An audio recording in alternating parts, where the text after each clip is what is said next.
শুধু ৭১ নয়, ১৯৪৭ সাল থেকে এ পর্যন্ত জামায়াত ইসলামের কারণে কেউ কষ্ট পেয়ে থাকলে তাদের কাছে নিঃশর্ত ক্ষমা চাইলেন জামায়াতের আমির ডাক্তার শফিকুর রহমান।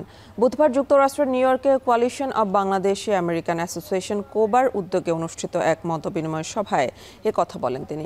জামায়াত আমির আরও বলেন, কেউই ভুলের ঊর্ধ্বে নয়। মতবিনিময় সভায় বাংলাদেশের সাম্প্রতিক পরিস্থিতি নিয়ে সাংবাদিকদের বিভিন্ন প্রশ্নের জবাব দেন তিনি। আলোচনা করেন নির্বাচন ইস্যুতেও। আমরা মনে করি ফেব্রুয়ারিতে নির্বাচন না হলে আমাদের দেশের মানুষ কত সচেতন। শুধু ৭১ না, ৪৭ সাল থেকে শুরু করে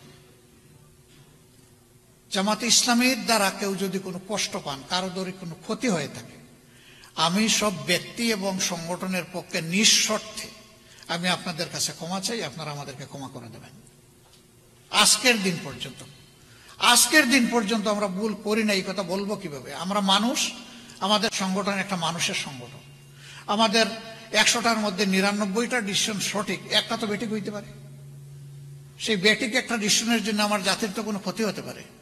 তাহলে সেই ক্ষেত্রে আমার কোনো ডিসিশনে জাতির ক্ষতি হলে আমার মাপ চাইতে অসুবিধাটা কোথায়?